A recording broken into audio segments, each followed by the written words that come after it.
All right, guys, how's it going? East Banglers out here. Today we're talking about the 10 best fisheries, lakes in California. So we're talking rainbow trout, we're talking brown trout, we're talking any and every species of trout. And we're talking the best lakes and the best fisheries in the state of California to go and get on. Not only numbers,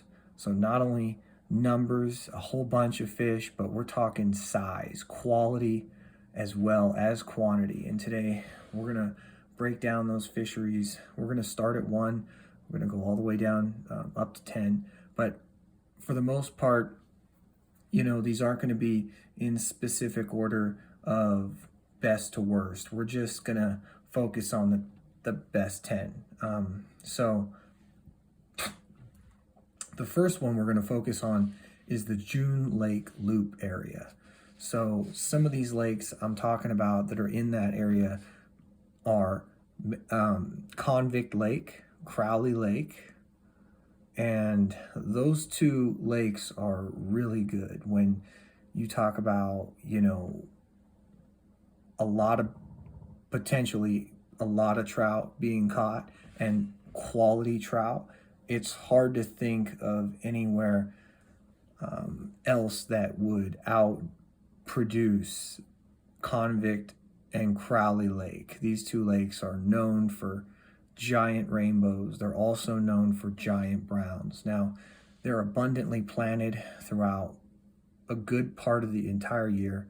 So pretty much, unless it's winter time, they're getting a lot of plants. And they're not just getting plants of small average size fish. They're getting a lot of bigger fish in these plants, big browns, big bows, and the potential when you go there to hook up into a 6 or an 8 or even a 10-pound fish, it's there. So they've got a lot of big fish. They've got a lot of fish in general.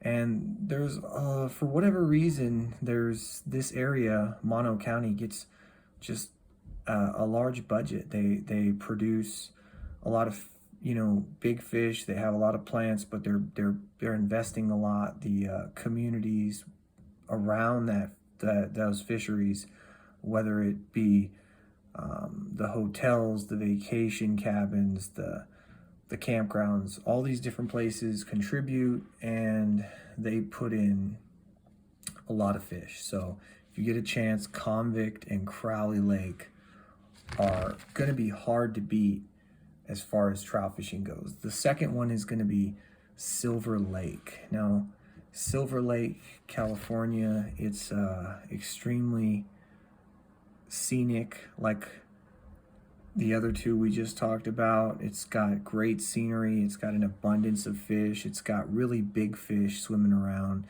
in there as well. It's also got a lot of trout plants.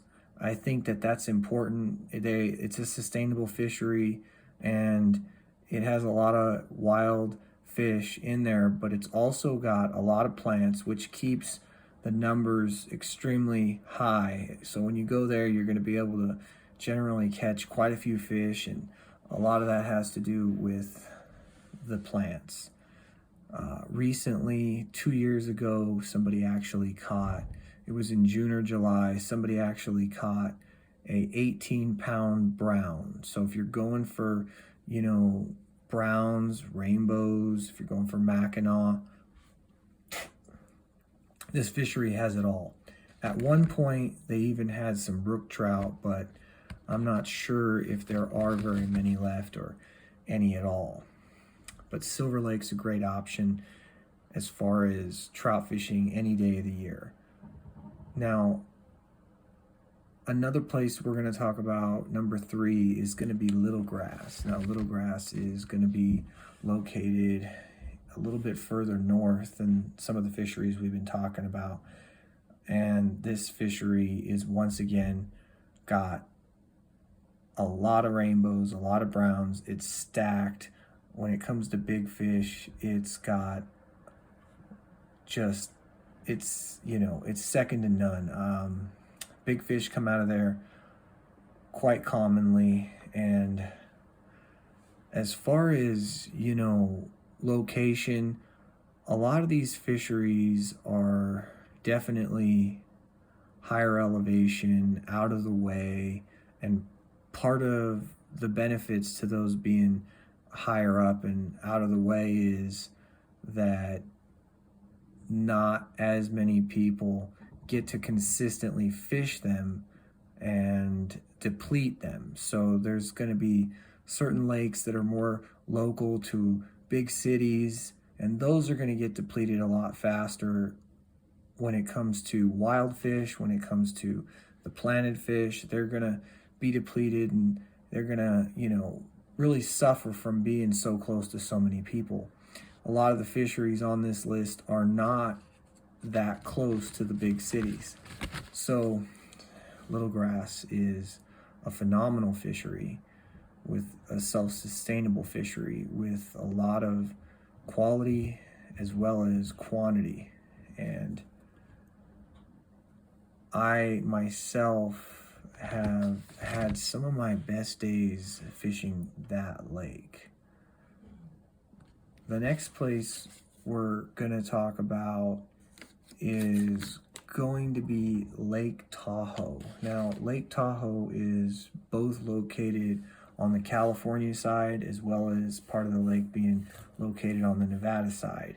It's absolutely renowned in the state and in the world because Tahoe is so much of a attraction for people to visit, vacation, and things of that nature. So this lake is definitely known all the way around the world, and it has a lot of fish. It has a really healthy, self-sustainable fishery once again, which is key for a lot of, for a fishery to really separate itself from the rest. You need to have that self-sustainable aspect. The lake is full of trophy-sized rainbows, trophy-sized browns, and trophy-sized Mackinaw lake trout. So if you guys aren't familiar with what a mac or a Mackinaw is, it's a lake trout, and they get to the 30-pound class. So getting a 35-pound Mackinaw, very possible out of this fishery. Catching, a 10 or 15-pound Mackinaw, although it might seem big, this is just going to be, I don't want to say an average size, but it's quite average. You're going to be able to go there and pull out big Mackinaw. As far as browns, a lot of people are pulling out 5 to 10-pound browns pretty frequently. And the same with the bows, the same with the rainbow trout, 5 to 10 pounders pretty frequently. In the state, it's probably the best brown fishery that I can think of. If you're going for, the big browns and you want to be able to consistently give yourself a shot, Lake Tahoe is that fishery that you just have to go, you have to fish, and within a certain, within a few trips or a bunch of trips, you're gonna hook into one or multiple trophy brown trout, especially if you're using gear that's gonna target those bigger browns. You're definitely gonna be able to stick them. Some of the things that people are using a lot is big minnow stick bait type lures. They're trolling them, and they're very effective. The next lake we're going to talk about is Mammoth Lakes. Mammoth Lakes is another Eastern Sierra fishery that is phenomenal. It actually has the state record brown trout, which is 23.2 pounds. So it's got massive brown trout, it's got rainbow trout, it's got a self-sustainable fishery, once again, like every lake we've talked about, which is key. And it's one of those lakes where if you ever get the chance to make a trip there, if you are ever going somewhere and you have the option to go there, definitely worth considering, definitely worth, putting your time in there, because there's a lot of fish and there's state record size fish. So It's really not going to get much better than that. And, you know, once again, all these lakes are very scenic. And once again, it's one of those lakes that's kind of out of the way. And I really think that plays to why they fish so good. And there's a lot of advantages of a fishery being out of the way. The term fished out is a term used for places that just get too much pressure. It's just detrimental in a lot of ways to a healthy fishery. The next place we're going to talk about is going to be hellhole. Now, hellhole is a really, really, under the radar fishery. It's just not known by a lot of people, but it is an absolutely stunning fishery, boasting 3, 4, 5 pound browns constantly is almost an average. A lot of people refer to it as a lake that if you're going for browns, you're targeting German browns, you're targeting big German browns. This is one of those fisheries that gets talked about as one of the best in the state.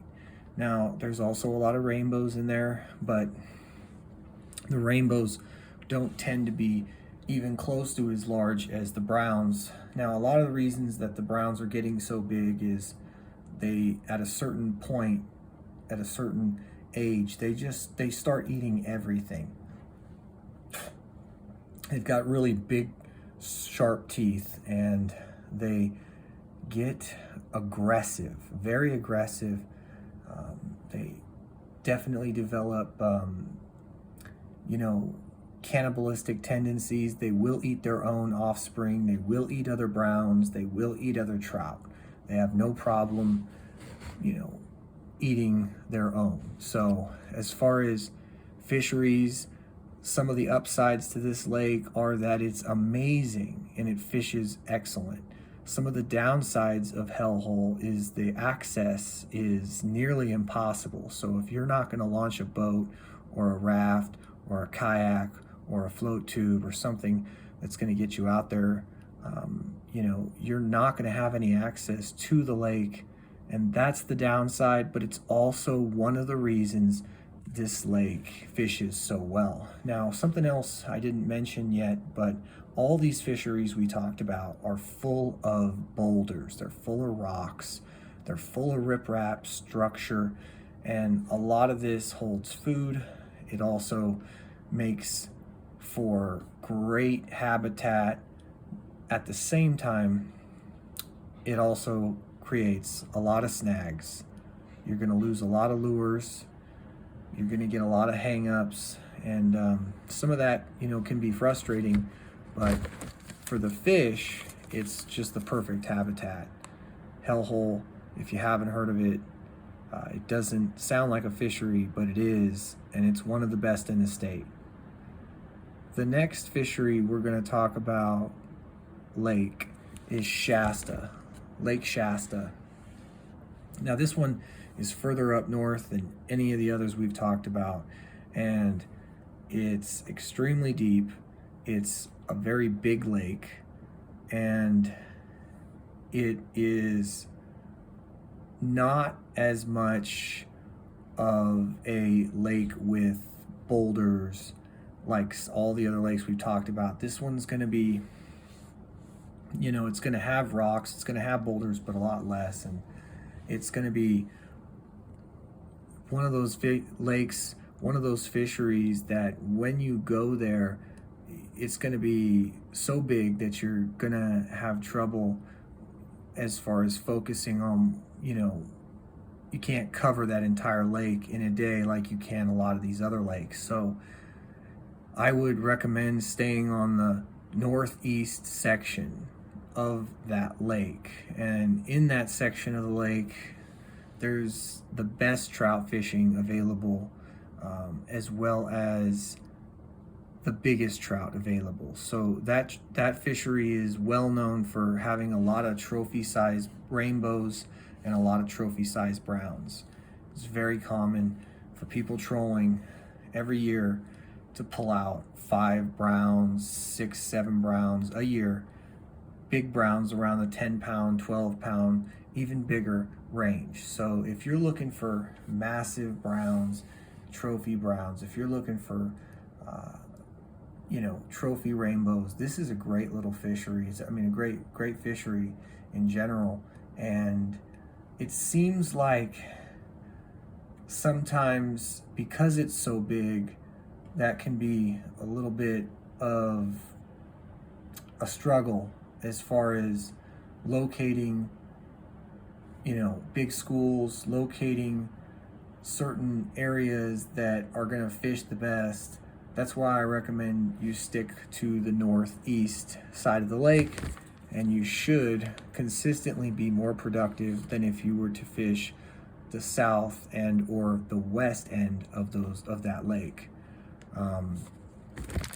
Now, this is one of those fisheries that once again receives a lot of trout plants, so constantly being rejuvenated, constantly being replenished.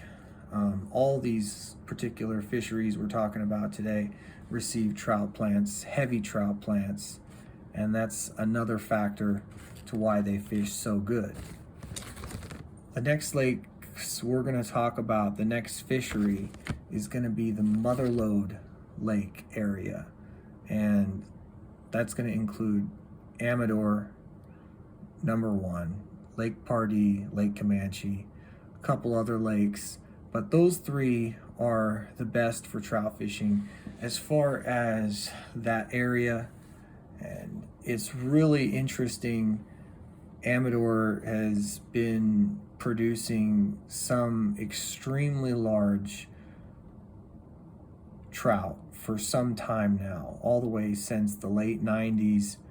I've been, seeing stringers come out of there that weigh up to 50 pounds. So 5 trout up to 50 pounds. You do have the potential to go there and catch double-digit rainbows, double-digit golden trout. Not they're actually called lightning trout. They're not, technically a golden, but they are golden color, crimson red stripe going through them.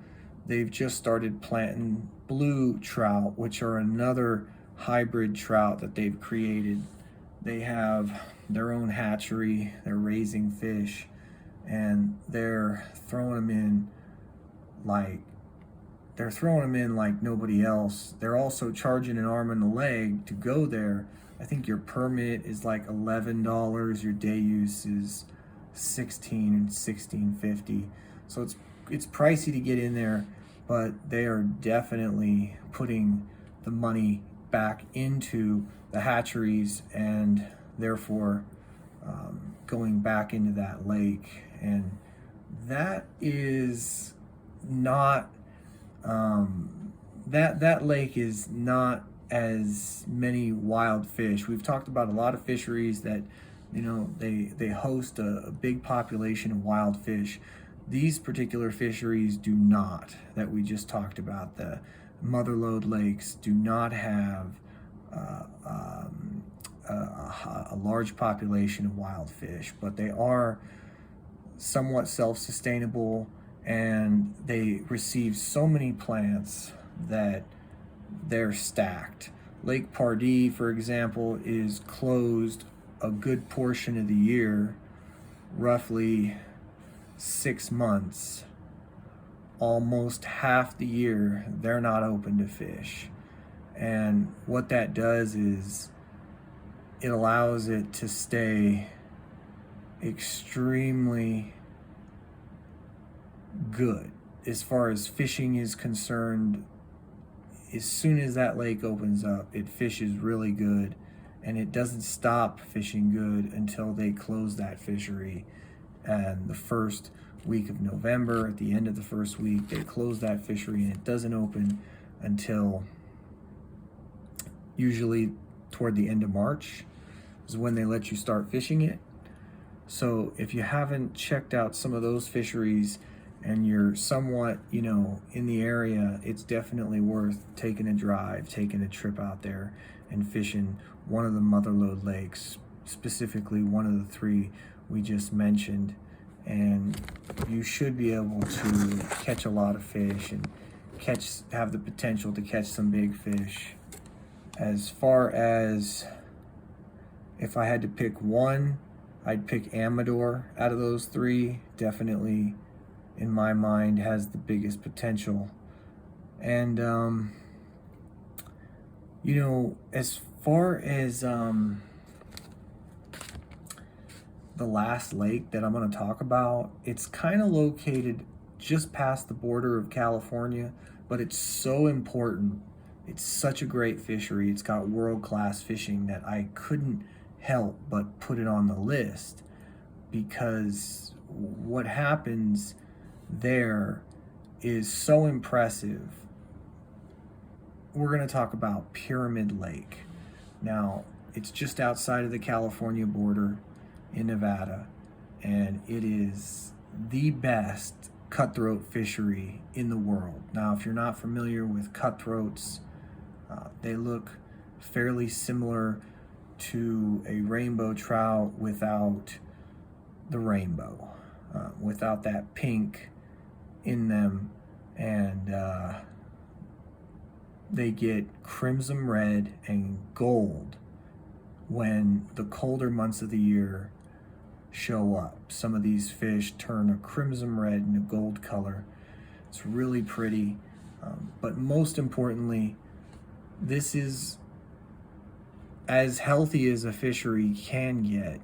It is incredible the size of fish. They're pulling out 30 plus pound cutthroats, and the Native American tribe that runs that particular lake takes care of it as good as you can. The lake is generally out of the way and has a limit. There's actually a limit to how many fish you can keep. So it's got a 2-fish limit, and I really can't say enough good things about Pyramid Lake. If you guys haven't been there, if you haven't fished it, it's something that within your life, you have to go once, just once, to really appreciate the gravity and the situation over there. That fishery is more than incredible. To be able to go out and catch a 5 and then a 10-pound cutthroat and maybe a small fish at that lake is a 3 to 5 pound fish. That's your small fish.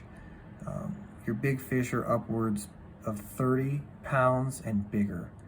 So if you guys are in a boat, it fishes really well. If you're on the bank, people get ladders and they fish it and do really well. If you're in a float tube or small craft, it fishes really well. If you're a fly fisherman and you like to throw flies and artificial baits, it fishes really well. So it doesn't matter what you're going to go there and do, it's going to fish really good. Best fishery in the world for cutthroats, second to none, and definitely something you guys got to check out. Now, if there's any questions you guys have, anything at all, go ahead and post it up. I'll get back to you. Right now, we're talking trout. We're not talking other species of fish. So these are the best fisheries in the state, and they are going to more than not give you the best chance to not only get on numbers, but quality fish. And I would definitely recommend you go to any of these lakes if you can. There's going to be some of you guys that are just going to be too far from some of them. So if there's a couple of them that are just way too out of the way, then, focus on some of the other ones I mentioned. But spending your time at a high percentage body of water, a fishery that's stacked and healthy, something that's got self-sustainable fishery in general, something that's going to take care of itself It's going to benefit you guys in the long run. There's other fisheries and lakes I could talk about, and they're really good. They get a lot of plants, they've got a lot of fish, and there's all these different things that make them special. But if we're talking the best lakes in the state, without exception, these are them. And one of the other things is